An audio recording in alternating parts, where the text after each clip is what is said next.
Write this down. If you go outside, right? You go outside and you don't find a cat there, you have not gone outside. You've gone to hell. Or the poles, which is the same thing, just frozen over. From the desolate dunes of the Sahara to the wilds of Houston, Texas, cats have colonized virtually every aspect of this planet. There is no animal that's gotten more mileage out of humanity just by being itself, and you can tell, because where wolves would have treated us like the plague if they knew pugs were down the line, 99% of people can't tell which cat belongs in a pet store. Thanks for unpausing. It's none of them. And believe it or not, that might just be what kills them. Because 99 is also the percent of wildcat funds that have gone to tigers, jaguars, and other big cats. Big cats are like the football flex of a D1 school. They'll never not have funds for new uniforms and infinite DoorDash. Meanwhile, engineers sleep in bedbug-infested abandoned bomb shelters. The other cats are so cute it kills them. Because most of the public is impressed about the population of something that looks like you can find it in an animal shelter. One cat might already be in the genetic gulag because of it. So this video is about the small cats, for their sake and yours, because no one ever said there were too many cat videos. Pure Spite already made me talk about the difference, but the short version is, big cats are cats that can roar. Somehow snow leopards slid by.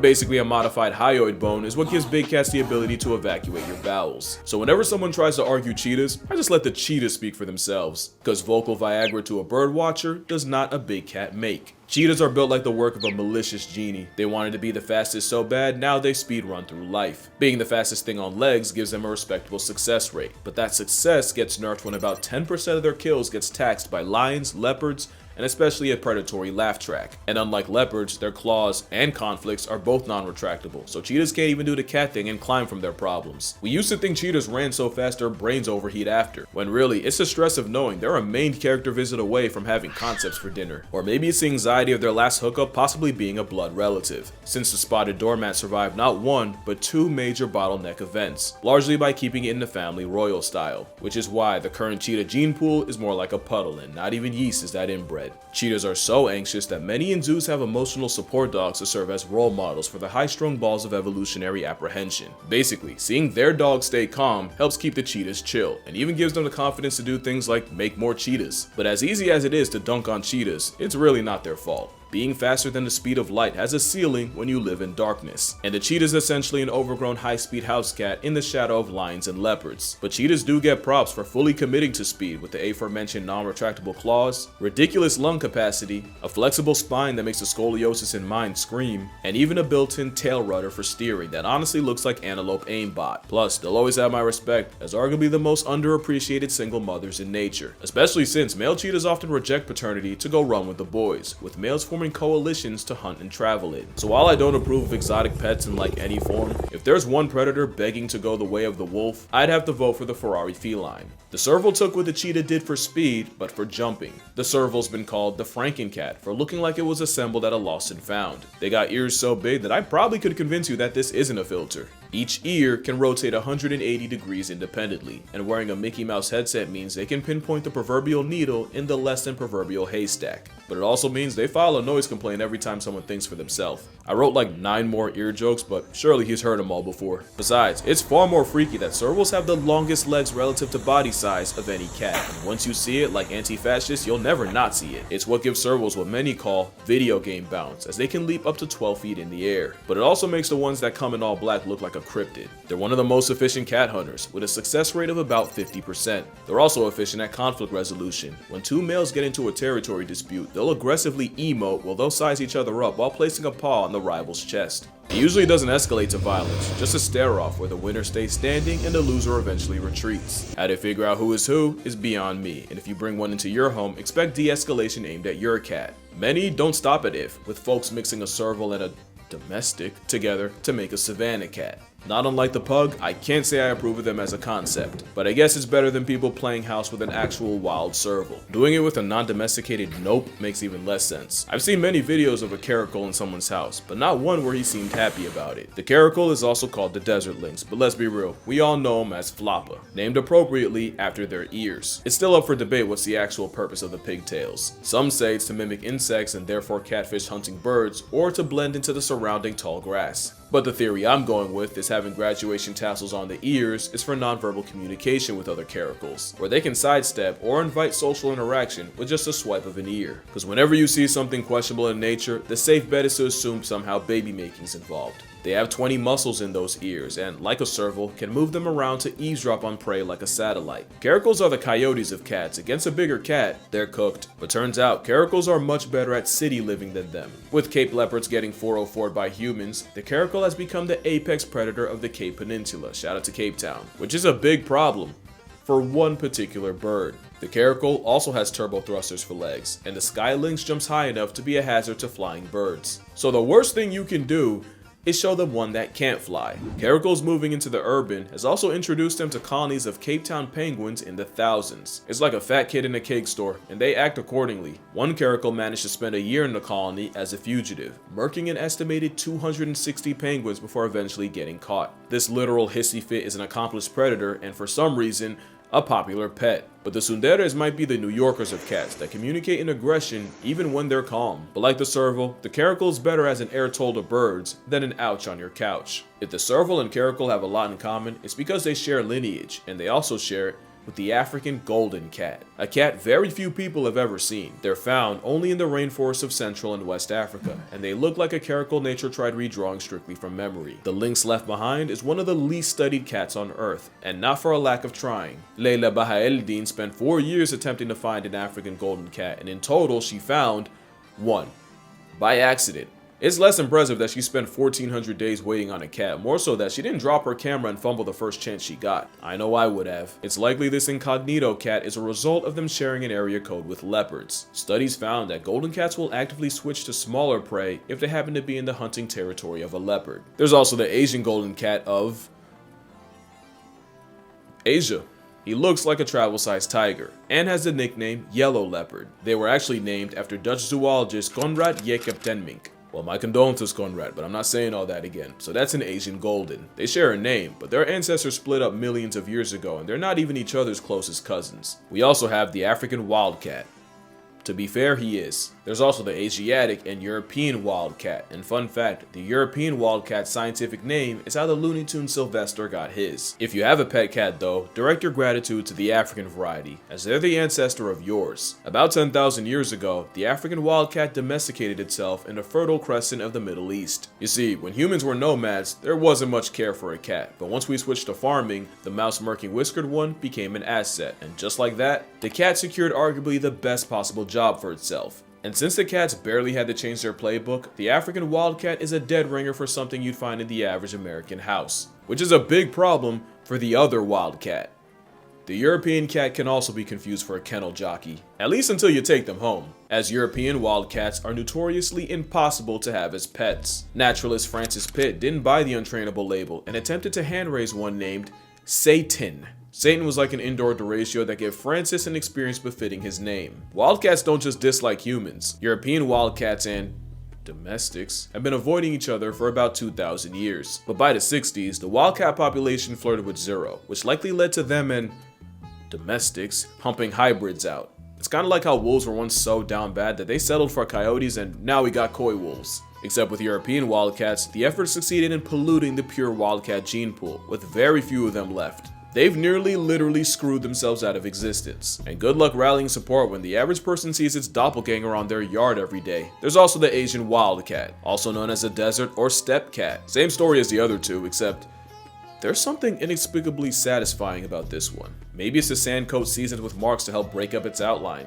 Their existence is proof that I could never cut it as a cameraman. Put this in my sight, I would lose all professionalism and likely my lips as I pss myself out of a job. But they have nothing on the deadliest cat on the planet, which it isn't actually him. Didn't I say this wasn't a big cat video? Weighing about a bag of flour, the black-footed cat is the smallest cat in Africa. It's also pound for pound, the deadliest. They'll pack up more prey in one night than a leopard will in 6 months, and they'll life deprive up to 14 animals in that night. Blackfoots might as well wear red bottoms. They have the highest kill rate of a cat, one that doubles lions, and is believed one cat can erase 3,000 rodents in 1 year. The assassin named the anthill tiger has to kill up to 20% of its body weight in prey a day just to fuel its metabolism. They have 3 ways of stacking bodies. The fast hunt, where they essentially overstimulate their prey by rushing around until they flush them out. The slow hunt, where they stalk the scenery and wait for a snack to expose itself, and the sit and wait hunt, which you don't need a description for. Another reason I'd much rather talk about animals in front of a camera than record those from behind one. I don't have the professionalism for that. Now we get to one of my favorite cats, the sand cat. As arguably the second smallest cat, they have no business being the badasses nature intended. They live in a limitless litter box that can reach 115 degrees Fahrenheit during the day, just to drop to negative 25 degrees Fahrenheit at night. Luckily, sand cats don't need water. The blood of their victims is sustenance enough. The Sahara warrior can go without water longer than a camel because they get what they need from their prey, which often means leaning on their blood. Blood that washes down the venomous snakes the sandcat will headshot and eat. But the biggest headache goes to anyone trying to find them. Sandcats have furry foot pads that protect them from the scalding hot sand, but it also means that they don't leave behind footprints. Also, they spend most of the day underground and the night hunting throughout its range, with some cats covering as much as 8 miles in a little over 24 hours. But even by the grace of God, if you stumble into one, you can still blindly walk by your blessing, since sandcats will famously close their eyes at night when a human approaches, so they can't be clocked by their eye glow. So if you ever see a sandy cat in the wild, say thanks, because that's entirely the cat's discretion. They're so adapted to live in the most unlivable place ever, they actually struggle when you take them out the trenches. The same respiratory system designed for Satan's sandbox is prone to infection outside the desert. You wouldn't want one in your house anyway, since sandcats primarily communicate through golden showers, and if you know about desert animals, the smell of their urine would have them kicked out. Still one of the cats of all time. And on the other side of the spectrum is the fishing cat, not to be confused with the fisher cat, which is neither. Unlike them, the fishing cat actually earns its name. Living in places like the Sundarban mangroves in India and Bangladesh, the aqua kitty can dive and swim long distances. And they fully committed, with partially webbed feet, an aerodynamic head, and claws evolved in the form of fish hooks. Basically the fish Terminator, with about 76% of a fishing cat's diet coming with gills. They spend most of their time in shallow water, wading, and they'll even flick the water surface to mimic insects in order to fool the fish. They're capable climbers too, and scientists have clocked them snatching baby birds out of nests. Fishing cats might be the feline raccoon equivalent, as they've slowly been moving into city areas of places like Sri Lanka. It's not that out of place to be walking down the street and see a feline fisher hunting in a garden pond, and some are even popping up on rooftops and in attics. Really a catastrophically, no pun intended, underrated cat. And that's actually a problem. They're vulnerable, it's just that most people don't even know they exist, so they get shafted on funding. The flat-headed cat is even less known, and honestly, they got hoed hard body. If we would have found them first, they probably would have taken the fishing title. Up to 80% of a flathead's diet can be fish, and those eyes that are almost uncomfortably close together give it perfect binocular fish flatlining vision. Dog, even their toes are more webbed than the alleged fishing cat. But this Auburn aquatic got stuck with flat-headed.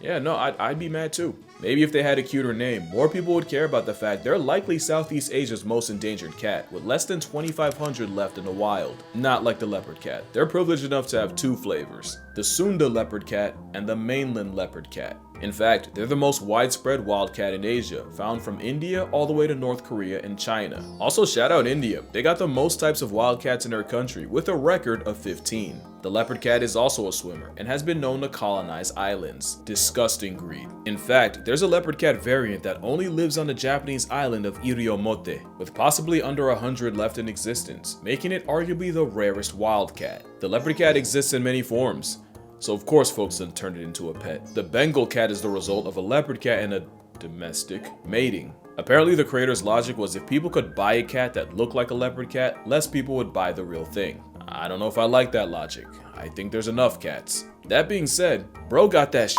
on. The Borneo Bay cat has a familiar situation, but instead of Iriomote, the only place you'll hypothetically find them is in Borneo. Hypothetically, because the bay cat is basically a living theory. They've only been recorded less than 100 times in history, and between 1874 and 2004, only 12 bay cat bodies have been studied. They straight up disappeared for 60 years, because after being discovered in 1856, by 1928, they seemingly fell off the face of the earth. That was until someone pulled up to the Natural History Museum in Sarawak in 1992 with a half-dead bay cat. Since then, we haven't learned much. We really don't know how they hunt, what exactly they hunt, how they raise their kids, how they make their kids, or even what their niche is. There's few existing videos of this ghost of a cat. This is the best quality pic you're gonna get from a cat that dipped on reality for 6 decades like Captain America. The jungle cat is another one named out of misunderstanding or spite, since they live almost anywhere except the jungle. Also called the reed or swamp cat. You'll find them on the hunt in tall grasses, swamps, reed beds, dry open forests,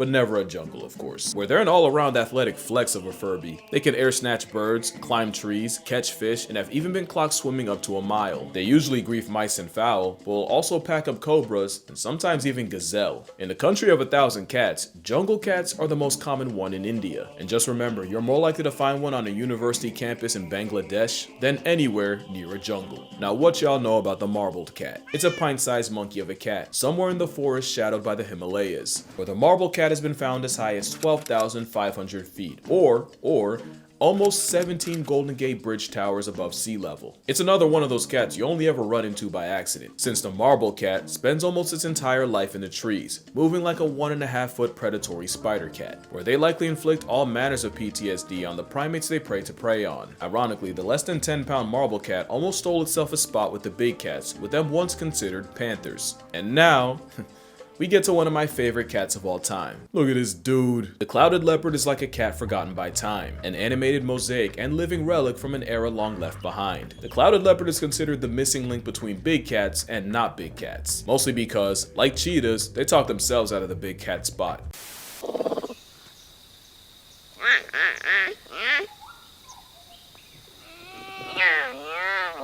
That is an apex predator, one that's about 3 feet long. I swear I thought they were jaguar sized as a kid, but that's probably because the first time I ever heard of one, it was trying to turn the rugrats into baby coffins. They are the closest thing to a modern day saber-toothed tiger, not by DNA, but by virtue of having the longest canines relative to body size of any cat. Like the leopard cat, the clouded leopard has a Sunda and mainland variant. While this photogenic fossil has never attacked a human, they're a threat to literally everything else. And with ankles that can rotate, and not just in the Gordon Hayward way, they can climb down trees head first like a squirrel, or upside down, because when you're apex, you just start trying shit. They're even a danger to each other. They're one of the hardest cats to breed because males often kill their mates in the process. Less than 20% of cloud cats in captivity are successful at mating, making them the panda of cats. But if you were expected to drop trow and make a beast with 2 backs with a complete stranger in a room full of voyeurs, you'd be less than cooperative too. It doesn't matter the size or the looks they serve, a cat of any kind is a savage to its core. And look no further than this guy.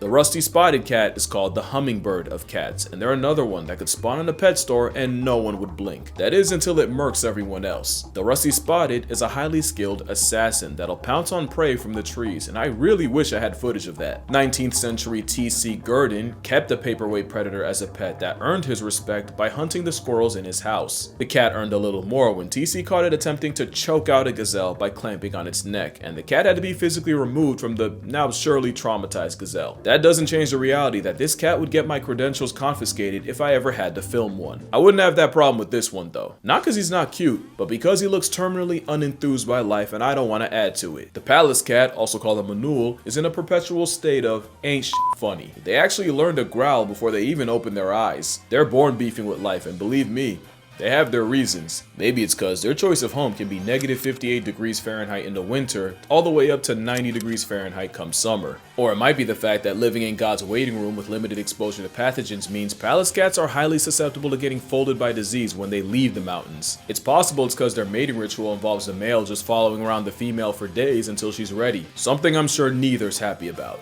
Or it could be their scientific name being ugly-eared cat. I challenge you to find a picture of a palace cat that looks happy. This is the closest I could get. Just a temperamental ball of laundry lint that will use its tail as a blanket and will even stand on it to warm their feet. Speaking of which, the manul is actually the size of a house cat. It's just having the densest fur of any cat gives it an adorable sleeper build. The palace cat is notably afraid of humans and will go out of their way to avoid them, unless you feed them. You could never convince me not to love me some palace cat. Not even a palace cat itself. You could fix your face though.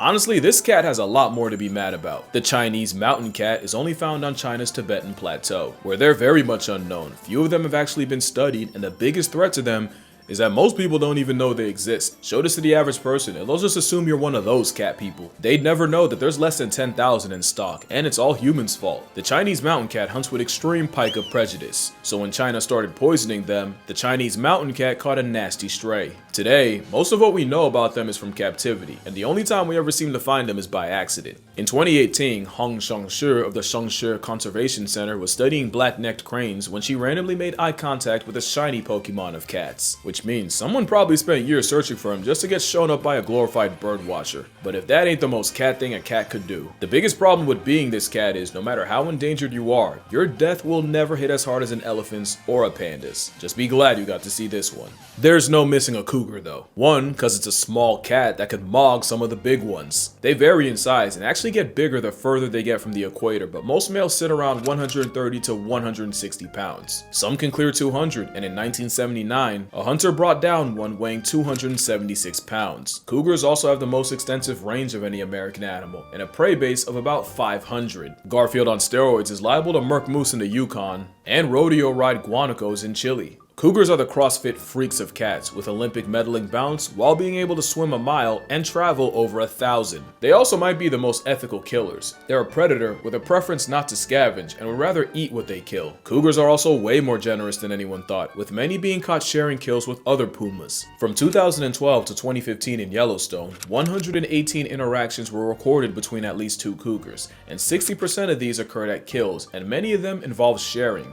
In fact, there's a scene from Our Planet where a teenager who just left his mom attempts to steal food from a giant mountain of a male twice his size, and in a complete plot twist, the old man let the little one slide. But there's one predator that gets absolutely no love from cougars. Because mountain lions and wolves have a blood feud, where wolf packs will gang up on any lone lions, but one-on-one, mountain lions commit first degree on a wolf. But recently, there's been more of a trend of mountain lions stalking, jumping, and murking wolves on sight. Since 2013, cougars have been responsible for 30% of documented wolf deaths in Washington. Wolves also have beef with the lynx, but the wolves tend to do a lot better with that matchup. There's 4 flavors of lynx: the Eurasian lynx, Iberian lynx, Canada lynx, and the bobcat lynx. The Eurasian is like the big cat of Europe, or the closest they have to one at least. They're notoriously one of the most difficult cats to track, which is a crime with a face card like that. There's many subspecies of the Eurasian persuasion, but the rarest might be the Balkan lynx, with fewer than 50 left in stock. The Iberian lynx is also one of the rarest cats, mostly cause what Pika are to a mountain cat, rabbits are to the Iberian, and the rabbits dying to disease and overhunting nearly put the predator in a pack. They were down to about 62 left alive in 2001, but have since bounced back to about 2,400 as of 2024. The Canada lynx is the ultimate specialist, specializing in being the Grim Reaper to the horseshoe hare, which can make up 97% of their diet. The evolutionary arms race with the hare is likely why the Canada lynx has what we call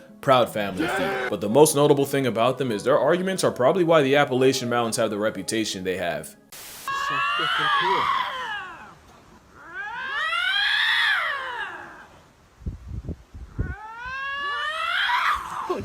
Then there's the bobcat, which I learned way too late in life is just a lightweight lynx, named after their short, stubby, truncated tail. Is that out of pocket? Would naming this guy Toby or Robert be? You decide. Bobcats aren't just the most common wildcat in America, they have one of the longest grocery lists too. They'll hunt rabbits, birds, mice, squirrels, but will also fish for salmon and sometimes try and solo deer. One bobcat was caught dragging a shark out of the ocean, and before you ask, of course it's Florida. Another was caught attempting to bully a black bear out of food. The lynx is dangerously close to being considered the honey badger of cats. They're just a castration claim away. You know, I almost forgot to mention, the cougar also shares distant lineage with the cheetah, but its closest relative is... This is a jaguarundi, or dark jaguar, even though it looks like a self-hating weasel. I feel bad for them. Because their ranges overlap, they're definitely aware of cougars, and knowing that's what your closest cousins got blessed with is like evolutionary rage bait. It's like the maned wolf and bush dogs, just remarkably unserious. The jaguarundi moves like an animal that should only exist in black and white film, but being built like an identity crisis otter actually helps them hunt without being put on a shirt themselves. The fur slinky's able to slip through dense undergrowth while avoiding other cats,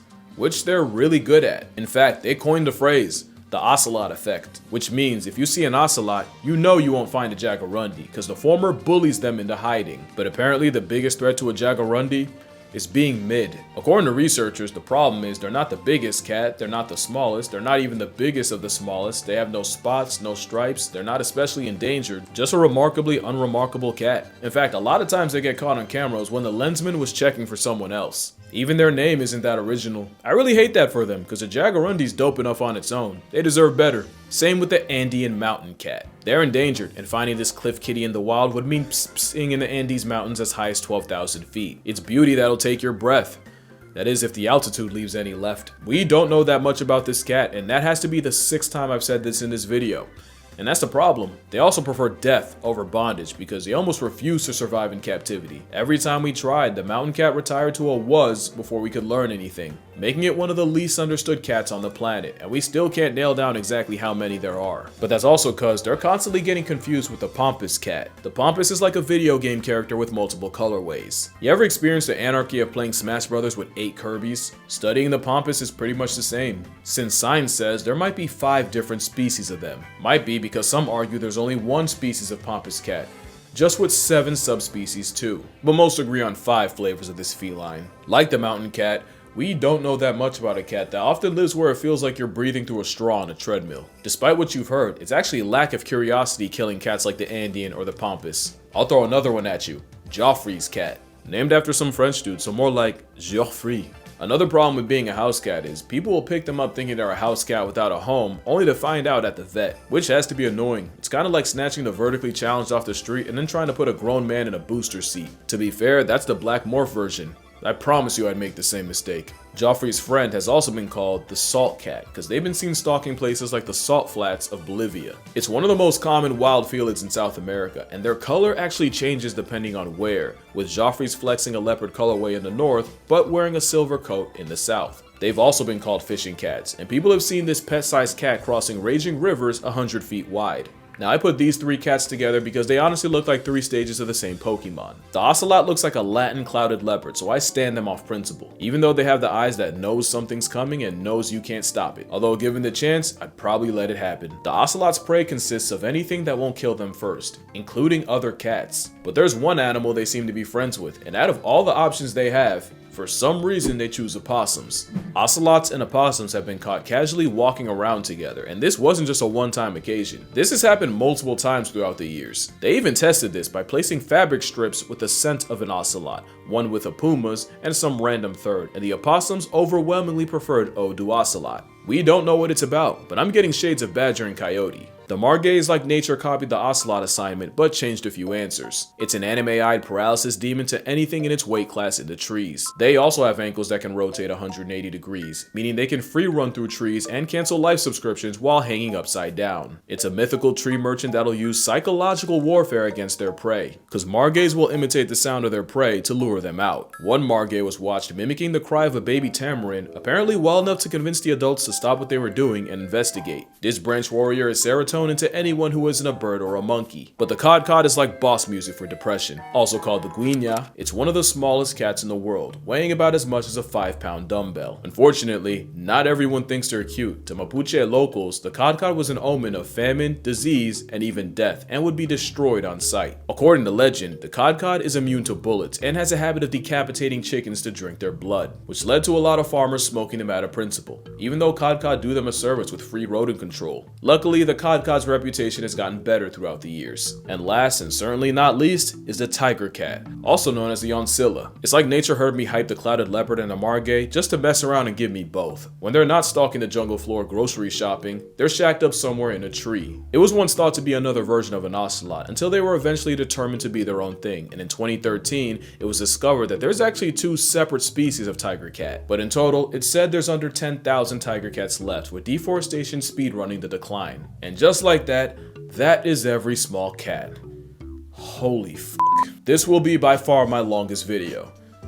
Only cats could get that out of me. Cats are in this weird place where they're so normalized, many don't realize how close many of them are to only existing in past tense. But one way to help is just by acknowledging them. And I've done my part, so that's gonna do it for this video. Look, I'm tired, bro, so we just gonna run through this. My book, my Patreon. If you feel like it, I don't really need it. Drink water, call your parents, cat, and I'ma see y'all in the next one. Hey babies, you got 500,000 people that love yous. What do you think about that? Yeah? So you got 500,000 people that love you. Yeah. Say thank you.